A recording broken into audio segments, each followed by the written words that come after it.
नमस्कार, बुलेटिन में आपका स्वागत है। मैं हूं आपके साथ आशा सरवाल। चलिए शुरुआत करते बुलेटिन के इस वक्त की बड़ी खबर से शुरुआत करेंगे। कोरोना के हवाले से बड़ी अपडेट देखने को मिल रही है, जहां पर कोरोना की दूसरी लहर के बाद जम्मू में फिर से बनने लगे हैं कंटेनमेंट जोन। और जम्मू में कंटेनमेंट जोन में बदला है हजूरी बाग का सरस्वती विहार और 2 परिवारों के 7 सदस्य यहां पर कोरोना से संक्रमित पाए गए हैं और महामारी ने फिर से लोगों का सुख चैन छीनना शुरू कर दिया है। लेकिन यहां पर साफ तौर पर आप ये समझिए कि खामियाजा भुगतना पड़ रहा है। जो बाजारों में आप लोग एसओपीज का पालन नहीं कर रहे हैं, मास्क नहीं पहन रहे हैं, 2 गज की दूरी नहीं रख रहे हैं, उसी का खामियाजा अब यहां पर जनता कहीं न कहीं भुगतती हुई नजर आ रही है, जिस पर संज्ञान लेना बहुत जरूरी है। प्रशासन की तरफ से जो गाइडलाइन जारी की गई थी, एसओपीज को मद्देनजर रखते हुए काम किया गया था, उस पर अमल करना कितना जरूरी था, इस खबर से आपको जानना बहुत जरूरी है। क्योंकि कोरोना की दूसरी लहर ने अब यहां जिस तरह से करवट बदली है वो देखने की वाली बात है। क्योंकि दूसरी लहर के बाद अब कंटेनमेंट जोन फिर से बनने शुरू हो गए हैं। साफ तस्वीरें आप देख रहे हैं, सरस्वती विहार की आपको तस्वीरें दिखा रहे हैं,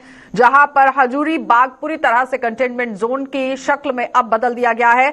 2 परिवारों के 7 सदस्य यहां पर कोरोना पॉजिटिव पाए गए हैं और महामारी से अब कहीं ना कहीं लोग परेशान होते हुए नजर आ रहे हैं। इस वक्त साफ तस्वीरें आप देख रहे हैं, लेकिन लगातार यह भी समझिए कि कोरोना को मद्देनजर रखते हुए आम जनता से बार बार प्रशासन की तरफ से अपील भी की गई थी कि घर में रहिए, सतर्क रहिए और 2 गज की दूरी जरूर रखिए। लेकिन एसओपीज का पालन होता हुआ बाजारों के अंदर देखा नहीं जा रहा था। क्या कुछ कहना है तहसीलदार और पार्षद का, जरा वो देख लीजिए। कुछ 7 केसेस जो पॉजिटिव आए हैं, तो इसी के रिगार्डिंग हमने यहाँ ये कंटेनमेंट किया है ये एरिया। तो आगे भी दूसरे लोगों से भी ये हम अपील करते हैं कि वो अपने अपने घरों में रहें और बाहर ना निकलें और मास्क वगैरह पहन कर रखें और ज्यादा भीड़ भाड़ मत करें।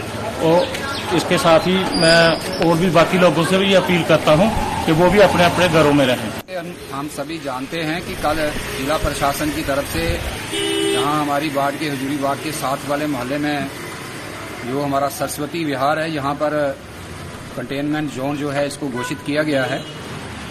ये दूसरी वेव के बाद पहला मौका है कि जम्मू का कोई मोहल्ला जो है उसको कंटेनमेंट जोन बनाया गया है। आपके माध्यम से मैं सभी जम्मू वासियों को और विशेष रूप अपने इस एरिया के वासियों से यही कहूंगा कि कृपया हम सब जो है जिला प्रशासन की जो भी गाइडलाइंस हैं उनका ध्यान रखें। मास्क हम जरूर पहने, क्योंकि जैसा अभी पूरी दुनिया में ये बात आ रही है कि तीसरी वेव आ सकती है, तो हम सबको प्रशासन का सहयोग करना चाहिए और इसमें एक अपनी जो भूमिका है हम सबको निभानी चाहिए। यही निवेदन मैं आपके माध्यम से करना चाहता हूँ। तो आपको बताते चले कि लगातार ओमिक्रॉन ने भी दस्तक दे दी है पूरे भारत के अंदर, क्योंकि 30 देशों में पैर पसार चुका है ओमिक्रॉन। 2 दिसंबर को पहले यहां पर भारत के अंदर भी दस्तक दी गई थी, जिसमें कर्नाटक के अंदर मामले सामने आए थे। लेकिन अब जम्मू कश्मीर में देखिए सूरत हाल किस तरह से देखने को मिल रहा है। एक तरफ ओमिक्रॉन ने यहां पर दहशत डाली हुई है और दूसरी तरफ भारत के अंदर लगातार आप देखिए किस तरह से मामले जो हैं वो बढ़ते जा रहे हैं। और दिल्ली की बात करें तो 5764 मामले अभी तक सामने आ चुके हैं। लेकिन अब जम्मू के अंदर अगर कोरोना के 7 मामले सामने आए हैं तो चिंता का विषय बन चुका है। हमारे साथ अनिल जुड़ चुके हैं, हमारे संवाददाता। अनिल, क्या कुछ अपडेट है, किस तरह से वहां पर अब यहां कंटेनमेंट जोन जो है वो बनाए गए हैं, सतर्कता बरतने के लिए क्या कुछ किया जा रहा है? जी, निश्चित तौर पर अगर आपको बताते चले कि लगातार संक्रमण जो है वो अब बढ़ता हुआ नजर आ रहा है। ओमिक्रॉन की अगर हम बात करते हैं तो पूरे भारत के अंदर जो है वो अब दस्तक देना जो है वो शुरू कर चुका है। और पहले मामलों की अगर हम बात करते हैं तो कर्नाटका में पाए गए हैं और इसके साथ साथ भारत की बात करते हैं, भारत से आप जम्मू कश्मीर वापस लौटते हैं और जम्मू कश्मीर की अगर हम बात करते हैं तो जम्मू कश्मीर में आप देख रहे हैं कि लगातार संक्रमण का इजाफा जो है वो लगातार होता हुआ नजर आ रहा है। परसों की अगर हम बात करें तो 200 से अधिक आंकड़े जो है वो जम्मू कश्मीर में दर्ज हुए थे और अब कहीं ना कहीं लगातार जो है उसका स्तर वो कहीं ना कहीं अब बढ़ता हुआ नजर आ रहा है। और कल पहला माइक्रो कंटेनमेंट जोन जो है वो घोषित किया गया सरस्वती विहार की अगर हम बात करते हैं जो हजूरी बाग में पड़ता है और कहीं ना कहीं वहां पर धारा 144 जो है वो लागू कर दी गई है, इंपोज कर दी गई है। और क्योंकि जिस तरह से लगातार पहले भी ये प्रशासनिक तौर पर अगर हम बात करते हैं तो प्रशासन की तरफ से यह कह दिया गया था कि अगर किसी भी क्षेत्र में अगर 3 मामले अगर पाए जाएंगे तो उसको माइक्रो कंटेनमेंट जोन में जो है वो घोषित किया जाएगा। और प्रशासन को अब कहीं ना कहीं सतर्क जरूर होना होगा और लाजमी भी हो जाता है कि कहीं ना कहीं जिस तरह से लगातार संक्रमण बढ़ रहा है और आम जनता को भी उससे पहले जागरूक होना होगा। क्योंकि अगर आप देखते हैं कि पहला फेस आया था या फिर दूसरा फेस आया था तो लोगों ने भरपूर मिलकर जो है वो आम जनता ने जो है सरकारों के साथ जो है वो समर्थन किया था। अब एक बार फिर से वैसा ही समा आ चुका है और कहीं ना कहीं ये बताइए कि ये लोग कोरोना पॉजिटिव आए हैं कि यहाँ पर अलग जो वेरिएंट देखा गया है भारत के अंदर उसको लेकर सैंपलिंग की गई है या नहीं? जी नहीं, ये सिर्फ सिंपल अगर आपको बताते चले कि कोरोना पॉजिटिव आए हैं। हालांकि सिर्फ एक रूटीन टेस्ट होता है उस दौरान जो है एक टेस्ट किया गया था। हालांकि ऐसा कोई भी इनके अंदर जो है ओमिक्रॉन का जो है वो वेरिएंट जो है वो निश्चित तौर पर जो अभी सामने नजर नहीं आया है। और लगातार जिस तरह से क्या ट्रेवल हिस्ट्री रही है या फिर किस तरह से सैंपलिंग हुई है? हालांकि इनकी कोई ट्रैवल हिस्ट्री जो है वो अभी तक निश्चित तौर पर जो है वो सामने नहीं आई है। ऑफिशियल की तरफ से भी ये अभी कहीं ना कहीं निश्चित तौर पर जो है वो सामने नजर नहीं आई है। हालांकि आपको बताते चले कि जिस तरह से अगर जम्मू कश्मीर की अगर हम बात करते हैं, जम्मू कश्मीर के अंदर जो संक्रमण इस समय इजाफा होता हुआ नजर आ रहा है और सरकार भी कहीं ना कहीं सतर्क होती हुई नजर आ रही है और कहीं ना कहीं महत्वपूर्ण ये बताइए कि जिस तरह से जीनोम सीक्वेंसिंग का जो टेस्ट है वो करने की बात कही गई है भारत के अंदर, अगर यहाँ पर वेरिएंट को लेकर कोई टेस्ट हो रहा है तो वो सीक्वेंसिंग का टेस्ट है, लेकिन कोविड को लेकर जो टेस्ट हो रहे हैं वो आरटीपीसीआर और रैंडम टेस्टिंग हो रही है। क्या जम्मू के अंदर उसका कोई अभी इंतजाम हुआ है कि अगर बाहर से लोग यहां पर पहुंचते हैं, इंटरनेशनल ट्रैवल हिस्ट्री रहती है, तो उन लोगों की टेस्टिंग यहां पर किस तरह से की जाएगी? जी निश्चित तौर पर अगर हम बात करते हैं कश्मीर की तो कश्मीर में आप देख सकते हैं कि लगातार एयरपोर्ट्स की अगर हम बात करते हैं या फिर रेलवेज की अगर हम बात करते हैं या जम्मू के रेलवेज की बात करते हैं या फिर एयरपोर्ट्स की बात करते हैं, वहां पर जो है आरटीपीसीआर की जो है वहां पर सुविधा प्रदान की गई है। और लगातार लोगों को जो बाहरी राज्यों से लोग आ रहे हैं, फॉरेन के जो लोग वहां पर आ रहे हैं, उनको निश्चित तौर पर प्रशासन की तरफ से जो है कहीं ना कहीं पहले से ही अलर्ट जारी कर दिया गया है। जो फॉरेन से ट्रेवलर्स आ रहे हैं उनको निश्चित तौर पर वहां पर टेस्ट करवाने की जरूरत है और टेस्ट किए भी जा रहे हैं और उसके बाद अगर उनकी रिपोर्ट पॉजिटिव आती है तो उनको क्वारंटाइन किया जा रहा है। हालांकि पेड क्वारंटाइन भी रखा गया है और इसके साथ साथ उनको यात्री भवन का भी कहीं ना कहीं पूरी तरह से प्रशासन की तरफ से सुविधा प्रदान की गई है। हालांकि जिसको पेड क्वारंटाइन में रहना है वो पेड क्वारंटाइन में भी रह सकता है और जिसे प्रशासन की तरफ से सुविधा चाहिए है उसके लिए यात्री भवन को जो है नियुक्त किया गया है प्रशासन की तरफ से। अनिल, बहुत बहुत धन्यवाद जुड़ने के लिए। तो फिलहाल आपने देखा अनिल हमारे संवाददाता हमारे साथ जुड़े हुए थे जो बता रहे हैं कि किस तरह से यहाँ पर काम चल रहा है। आरटीपीसीआर रैंडम टेस्टिंग हो रही है, लेकिन जीनोम सीक्वेंसिंग के लिए भी टेस्टिंग यहाँ पर शुरू होनी चाहिए ताकि कोविड का जो नया वेरिएंट देखा गया है ओमिक्रॉन, उसको मद्देनजर रखते हुए भी यहाँ पर तराशा जाए, क्योंकि लगातार मामले जो है वो अब भारत के अंदर बढ़ते हुए नजर आ रहे हैं। क्योंकि ब्रिटेन, भारत और साथ ही साथ यहाँ पर, लेकिन भारत की ये बात है कि 0.2% अभी सिर्फ ओमिक्रॉन के मामले सामने आए हैं, जो सबसे देशों में यहां पर कम माना जा रहा है। आगे बढ़ जाएंगे, अब आपको लिए चलेंगे बांडीपुरा, क्योंकि बांडीपुरा में भी एक और अपडेट देखने को मिल रही है, जहां पर मौसम के हवाले से खबर यह है कि मौसम ने अब लगातार वहां पर करवट बदलना शुरू कर दी है और मैदानी इलाकों में बादल छाने की वजह से बारिश के आसार बन गए हैं। और साथ ही साथ यहां पर कल से ऊपरी इलाकों में बर्फबारी की भविष्यवाणी की गई थी और गुरेज बांडीपुरा मार्ग पर आज दोपहर 2 बजे तक इसे बंद कर दिया जाएगा। और उस वक्त आप देखिए किस तरह से हालात जो है वो बनेंगे जिला बांडीपुरा के अंदर। इस वक्त बड़ी अपडेट लगातार मौसम के हवाले से, क्योंकि बांडीपुरा में अब मौसम ने करवट बदली और उसके बाद ही मैदानी इलाकों में बादल छाने के आसार यहां देखे जा रहे हैं। लेकिन गुरेज और बांडीपुरा जो मार्ग है आज दोपहर 2 बजे के बाद इसे बंद कर दिया जाएगा और कब तक के लिए इसे बंद रखा जाएगा इसी पर अपडेट लेंगे। लगातार आप देखिए किस तरह से सूरत हाल जो है वो बांडीपुरा जिले के अंदर बनते हुए नजर आ रहे हैं। जुहूर हमारे संवाददाता जुड़ चुके हैं। जुहूर, जरा ये बताइए कि इस बांडीपुरा और साथ ही साथ गुरेज मार्ग को दोपहर 2 बजे बंद करने की बात कही गई है, कब तक ये खोला जाएगा? लेकिन सबसे पहले मौसम के हवाले से क्या कुछ अपडेट? जी अच्छा, अगर हम बात करेंगे जो मौसम महकमे मोसियात ने जो ऑलरेडी जो है प्रेडिक्शन दी कश्मीर खाड़ी में जो 4 और 5 दिसंबर की जो रात में जो है बर्फबारी का यहाँ पे है, और लेकिन अभी प्रेडिक्शन जो है वो 4-5 दिसंबर को, लेकिन आज एहतियात के तौर पर अभी जो खुशक मौसम है और अच्छी धूप भी है ग्राउंड, जो अगर हम मैदानी इलाके की बात करें तो अच्छी धूप भी है मैदानी इलाके में, लेकिन एहतियात के तौर पर जो हिली एरियाज हैं, जो हमारा गुरेज बांडीपुरा जो रोड है उसको एहतियात के तौर पर बंद करने के अहकाम जारी कर दिए गए हैं डिस्ट्रिक्ट मैनेजमेंट की जानिब से। जो 2 बजे के बाद जो क्लोजर हो जाएगा उसको जो है आज 2 बजे बाद इम्प्लीमेंट किया जाएगा और एहतियात के तौर पर उसको बंद कर दिया जाएगा, क्योंकि आरडी जो गुरेज बांडीपुरा रोड है वो 6 महीने काटा हुआ रहता है। अभी तक वो खुला था, लेकिन इससे पहले भी जो एक बर्फबारी हुई, छोटा सा बर्फबारी हुई थी, उस दिन भी उसको बंद कर दिया दिया गया था तब से आज तक ये खोल दिया गया था। लेकिन आज जो हुक्मनामा जारी कर दिया गया है, इसमें लिखा गया है कि जो रोड 2 बजे बंद हो जाएगा, वो उसका जो है ऑर्डर्स, फीडर ऑर्डर्स, जब तक मौसम ठीक हो जाए। अब कश्मीर वादी में जो हमें पता चल रहा है कि अब जो मौसम का जो करवट लेती है बदल रहा है दिन ब दिन। अब यहाँ पे जो बर्फबारी और बाकी ये बताइए, जिस तरह से बर्फबारी का आसार देखा गया है पहले भी, और साथ ही ये यहाँ पर अगर बर्फबारी होती है तो प्रशासन की तरफ से किस तरह से कमर कसी गई है, क्योंकि बिजली, पानी, सड़क जैसी बुनियादी सुविधाओं से लोग वंचित हो जाते हैं। लेकिन प्रशासन, एलजी प्रशासन की तरफ से ये दावा पेश किया गया था कि अगर इस बार जम्मू कश्मीर के अंदर बर्फबारी होती है, दूर दराज के इलाकों का जो संपर्क है वो टूटने नहीं दिया जाएगा, पहले से ही काम किया जाएगा। कितना काम हुआ? जी बिल्कुल आशा, अगर हम बात करेंगे जो गुरेज बांडीपोरा का, जी अगर हम बात करेंगे जो गुरेज बांडीपोरा की बात करेंगे, वहां तो जो इस जो बेसिक फैसिलिटीज है उसका फुकदान ही रहता है। क्योंकि अगर हम बात करेंगे कुछ दिन पहले ही उसी एरिया में कुलेल बांडीपोरा में जो है 15 मकान खाकिस्तर हो चुके हैं और वहां पे एक फायर सर्विस इमरजेंसी नहीं पहुंच पाई। और उसके बाद जो है वहां पे जो प्रिंसिपल सेक्रेटरी जो आईटी स्किल्स, उसने दौरा किया समर सोनावारी, हमने उससे बात करने की कोशिश की।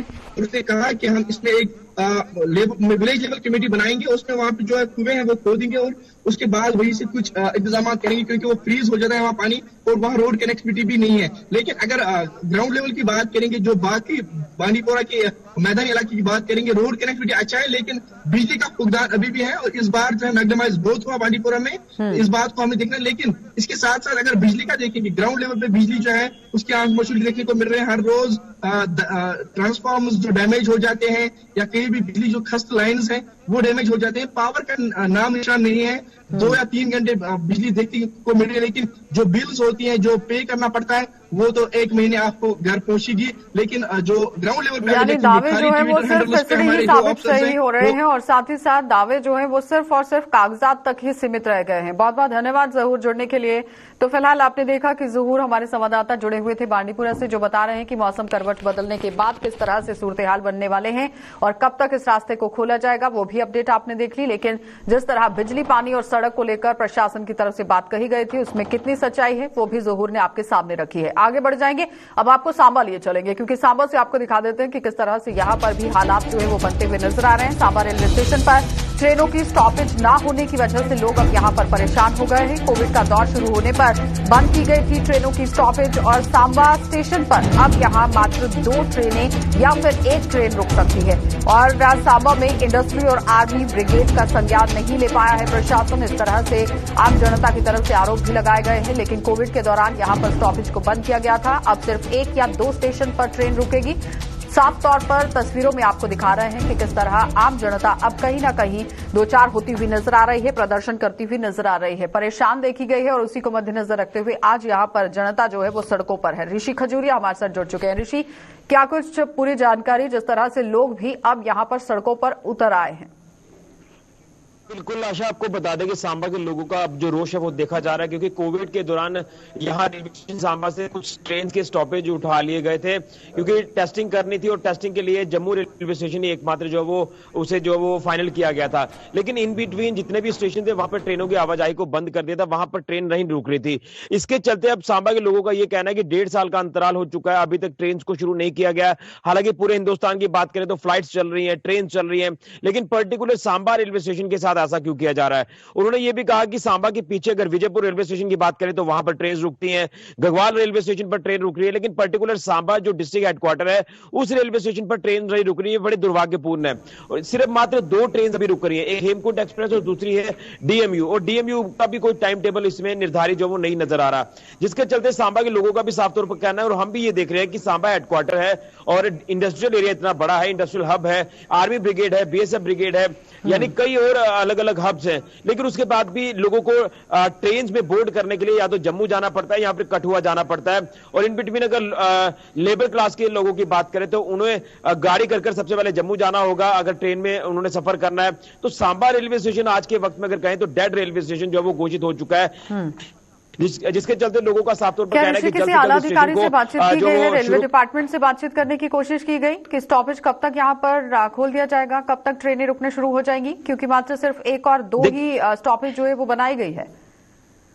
देखिए बिल्कुल बड़े हैरान करने वाली इसमें बात ये सामने आई है कि जो पंच सरपंच है उन्होंने जितने भी जहां सेंटर मिनिस्ट्री विजिट कर चुके हैं उनसे भी वो मुलाकात कर चुके हैं, मेमोरेंडम उनको दे चुके हैं और कल भी वहां जो रेलवे विभाग के अधिकारी वहां मौजूद थे उनसे भी बातचीत की गई है। उन्होंने कहा कि हम आपकी बात को ऊपर तक पहुंचाएंगे, लेकिन बार बार मेमोरेंडम देने के बाद कल ये अधिकारी कह रहे हैं कि हम आपकी बात ऊपर रखेंगे, यानी साफ तौर पर जो नेग्लिजेंस है वो देखी जा रही है कि इन्होंने संज्ञान आज तक पिछले 1.5 साल में नहीं लिया है। और बड़ी इसमें हैरान करने वाली बात एक और है कि जनरल मैनेजर जो कि रेलवे विभाग के 17 तारीख को जम्मू कश्मीर का दौरा कर रहे हैं, उससे पहले अलग अलग रेलवे स्टेशन को चकाचौंध, यानी वहां पर जो वो मेंटेनेंस वर्क इतना ज्यादा चल रहा है ये दिखाने का प्रयास किया जा रहा है कि हम कितना अच्छा काम कर रहे हैं। लेकिन जब ट्रेन ही आपके रेलवे स्टेशन पर नहीं रुकेंगी तो काम किसको आप कर दिखाएंगे? इसी के चलते लोगों ने ये साफ तौर पर कहा कि बर्दाश्त नहीं किया जाएगा। लोगों की रोजी रोटी यहां पर ट्रेन के ऊपर डिपेंड थी, ऑटो चालक वाले यहां पर डिपेंड थे, छोटे छोटे दुकानदार इसके ऊपर डिपेंड थे कि अगर सवारियां उतरेंगी, ट्रेन यहां पर रुकेंगी तो उनका कारोबार भी बढ़ेगा। आज के वक्त में सांबा हेडक्वार्टर का जो रेलवे स्टेशन है पूरी तरह से डेड घोषित हो चुका है और लोगों ने वार्निंग दी है कि 17 तारीख को भी यह मसला हल नहीं किया गया, 17 तारीख से पहले तो जो वंदे भारत एक्सप्रेस ट्रेन आती है उसको वहां पर रोका जाएगा, उसका घेराव किया जाएगा, यानी रेल रोको आंदोलन जो वो 17 तारीख को सांबा के लोग कर सकते हैं। उससे पहले उन्होंने चेतावनी दी कि इस पूरे मसले को हल किया जाए और ट्रेनों के यहां पर स्टॉपेज जो उठाए गए थे उनको दोबारा से बहाल किया जाए। बहुत बहुत धन्यवाद जुड़ने के लिए। तो फिलहाल आपने देखा कि ऋषि खजूरिया हमारे साथ जुड़े हुए थे जो बता रहे हैं कि यहां पर रेल रोको अभियान भी बहुत ही जल्द शुरू कर दिया जाएगा क्योंकि इस पर काम करना बहुत जरूरी था और प्रशासन से संपर्क साधने की कोशिश हुई है और उसके बाद यहां पर चेतावनी भी जारी कर दी गई है। देखना यह होगा कि रेलवे विभाग कब तक यहां हरकत में आता है और उसके साथ ही प्रशासन किस तरह से काम करता है। आगे बढ़ जाएंगे, कश्मीर आपको लिए चलते हैं क्योंकि पैरामेडिकल अस्पतालों को लेकर किस तरह से काम चल रहा है वो दिखाना बहुत जरूरी है। पैरामेडिकल कॉलेजेस में पूरी तरह से दिक्कतें देखने को मिल रही हैं। SRO 505 ने यहां पैरामेडिकल कॉलेज की दिक्कतें बढ़ा दी हैं और board of professional entrance exams के बाद खाली हुए थे पैरामेडिकल कॉलेजेस और पैरामेडिकल कॉलेजेस के प्रबंधन अब उपराज्यपाल को यहां पर चिट्ठी लिखेंगे और कारोबार को बचाने की उपराज्यपाल से गुहार लगाई जाएगी। लेकिन देखना यह होगा कि एलजी प्रशासन कितनी जल्दी इस पर काम करता है क्योंकि मात्र जितने भी आश्वासन दिए गए हैं ग्राउंड पर उतरकर देखना और उनका संज्ञान लेना बहुत जरूरी था कि जितने भी दावे आप लोगों की तरफ से पेश किए गए उनमें कितनी सच्चाई है, ग्राउंड जीरो तक ये पूरे दावे कितने सच साबित हुए हैं ये जानना बहुत जरूरी था। लेकिन इस वक्त बड़ी अपडेट पूरी तरह से कश्मीर से देखने को मिल रही है जहां पर SRO 505 ने अब कहीं ना कहीं पैरामेडिकल कॉलेजेस की दिक्कतें बढ़ा दी हैं और board of professional entrance exams के बाद यहां पर पैरामेडिकल कॉलेजेस में जो रिक्त स्थान पड़े हुए थे उन्हें भरने की भी कवायद यहां शुरू करनी चाहिए। इस तरह से बातचीत हो सकती है, उपराज्यपाल से मिला जा सकता है, चिट्ठी लिखी जा सकती है। सैयद तजम्मुल हमारे सहयोगी हमारे साथ जुड़ चुके हैं। तजम्मुल, जिस तरह से लगातार पैरामेडिकल कॉलेजेस में काफी पद जो हैं वो खाली हैं, उन्हें भरने के लिए भी यहां बातचीत हो सकती है, चिट्ठी लिखी जा सकती है, लेकिन सबसे पहले 505 जो SRO है वो क्या है वो थोड़ा सा हमारे दर्शकों को समझाइए। जम्मू कश्मीर में यूटी एडमिनिस्ट्रेशन ने 2019 में एक गाइडलाइन जारी की और सर्कुलर के एन मुताबिक SRO 505 जो है उसको इम्प्लीमेंट किया जा सकता है board of professional entrance examinations के लिए।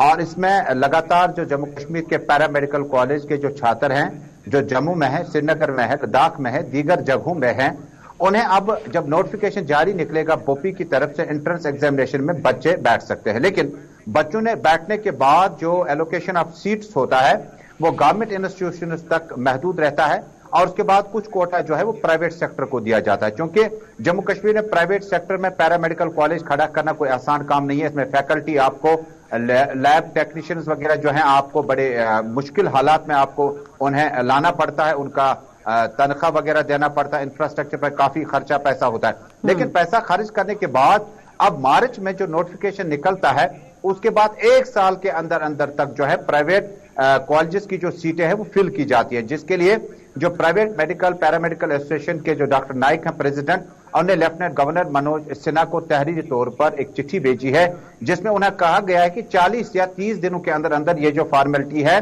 बोपी के एंट्रेंस एग्जामिनेशन के बाद सरकारी जो कॉलेज वगैरह है उनके साथ साथ प्राइवेट कॉलेजों को भी सीटें एलोकेशन मिलनी चाहिए। लेकिन नतीजा ये हाशा होता है जब आप 1 साल के अंदर अंदर एंट्रेंस के बाद इन सीटों को प्राइवेट सेक्टर के हवाले करते हैं तो 1 साल के अंदर बच्चे तब तक चंडीगढ़, पंजाब, यूपी और बाकी अन्य जगहों पे जाकर इस कोर्स को कंप्लीट करने की कोशिश कर सकते हैं, जिसकी वजह से जम्मू कश्मीर में जो पैरामेडिकल कॉलेज गैर सरकारी हैं, प्राइवेट हैं, उन्हें बहुत ज्यादा नुकसान उठाना पड़ा और सीटें खाली रहती है, फैकल्टी को तनख्वाह देनी है, लैब में जो लोग काम कर रहे हैं उन पे भी पैसा खर्च होता है, इंफ्रास्ट्रक्चर और बैंकों का कर्जा बहुत ज्यादा इन लोगों को। इन्होंने अब एलजी एडमिनिस्ट्रेशन से अपील की कि एसआरओ 45 के तहत 505 के तहत अब जम्मू कश्मीर में जो सीटें हैं इनको फिल फॉर 1 महीने के अंदर प्राइवेट कॉलेजों में भी फिल की जानी चाहिए, ताकि न सिर्फ FMPHW बल्कि नर्सिंग कोर्सेज के मुकम्मल होने में कोई ज्यादा परेशानी नहीं होनी पड़ती। बड़ी समस्या यह है किस तरह से सिर्फ यहाँ पर पोस्टेज निकालना ही काफी होगा या फिर जमीनी सतह तक उसे पहुंचाना भी बहुत जरूरी है, क्योंकि आप जब कोई भी काम शुरू करते हैं तो उसका ग्राउंड तक पहुंचना बहुत जरूरी रहता है।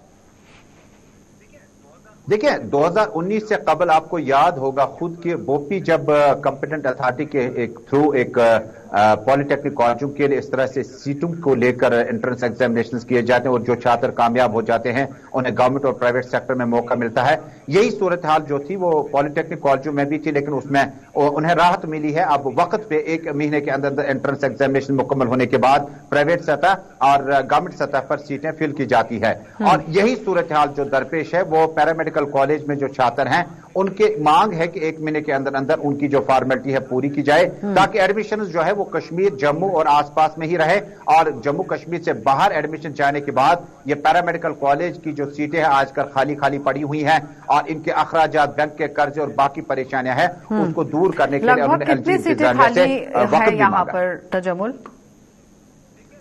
देखिए 7,000 के करीब आसपास की सीटें जो होती है वो एनुअली आप जम्मू कश्मीर जो board of professional entrance examination कराता है उसके बाद काफी ज्यादा सीटें जो है वो प्राइवेट सेक्टर में जाती है।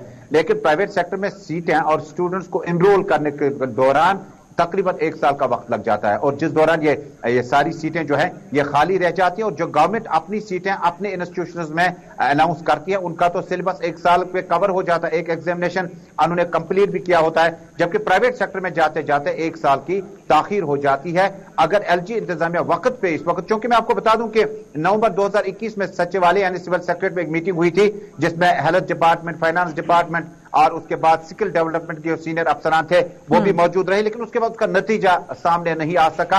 अब एलजी इंतजामिया क्या कुछ फैसला करेगी? सवाल ही वही है ना कि आप पोस्टेज निकालते हैं, आप एग्जाम लेते हैं, लेकिन जमीनी सतह पर युवाओं को उसका कितना फायदा और उसके बाद आम जनता को उसका कितना फायदा और लाभ मिलता है, ये यहाँ पर सवाल रहता है। लेकिन उसके साथ ही बहुत बहुत धन्यवाद तजम्मुल जुड़ने के लिए। आपको बताते चले कि जिस तरह से मेडिकल को लेकर बातचीत हो रही है कि पैरामेडिकल कॉलेजेस यहाँ पर खुलने चाहिए, उसमें काम होना चाहिए, लेकिन जमीनी सतह तक पहुंचना बहुत जरूरी है। जब तक आप जमीनी सतह तक नहीं पहुंचते हैं तब तक किसी भी चीज का लाभ आम जनता तक नहीं पहुंच पाता है, जो एक बड़ा सवाल खड़ा करता है। कोविड-19 आगे बढ़ जाएंगे अपडेट को लेकर, क्योंकि कोविड-19 के ओमिक्रॉन वेरिएंट ने जहां एक बार फिर से लोगों में दहशत पैदा कर दी है, तो वहीं जम्मू में भी जीएमसी अस्पताल प्रशासन ने इस वेरिएंट से निपटने के लिए कमर कस ली है। तो जीएमसी की प्रिंसिपल डॉक्टर शशि सूदन शर्मा ने जहां इन तैयारियों को लेकर चर्चा की, वहीं कोविड टेस्टिंग का भी ब्यौरा दिया। उन्होंने बताया कि अगस्त 2020 में जीएमसी में आरटीपीसीआर और रैपिड टेस्ट की शुरुआत हुई थी और अब 29 नवंबर 2021 तक अस्पताल में कुल 14,52,469 आरटीपीसीआर टेस्ट किए गए। इसके अलावा 80,18,634 रैपिड टेस्ट हुए, जिनमें 12,50,16 लोग कोरोना संक्रमित पाए गए। तो डॉक्टर शशि सूदन शर्मा ने बताया कि कोरोना की दूसरी लहर में 2,186 लोगों ने कोरोना संक्रमण के चलते अपनी जान गंवाई थी। 2020 से टेस्टिंग शुरू हुई थी। पहले आरटीपीसीआर टेस्ट ही सिर्फ स्टार्ट हुआ था। अगस्त 2020 में रैपिड एंटीजन टेस्ट, जिसको रैट बोलते हैं, वो आया। तो टोटल आज तक 12,50,016 पॉजिटिव आ चुके हैं रैट और आरटीपीसीआर से। 12,50,016 इतने टेस्ट पॉजिटिव हो चुके हैं और टोटल टेस्ट हुए हैं हमारे आरटीपीसीआर की अगर बात करें तो 14,52,469। ये 29 नवंबर तक का डेटा है। 14,52,469 आरटीपीसीआर टेस्ट और 80,18,634 रैट टेस्ट। चलिए, बुलेटिन में फिलहाल इतना ही। देश और दुनिया की खबरों के लिए आप बने रहिए गुलिस्तान न्यूज के साथ।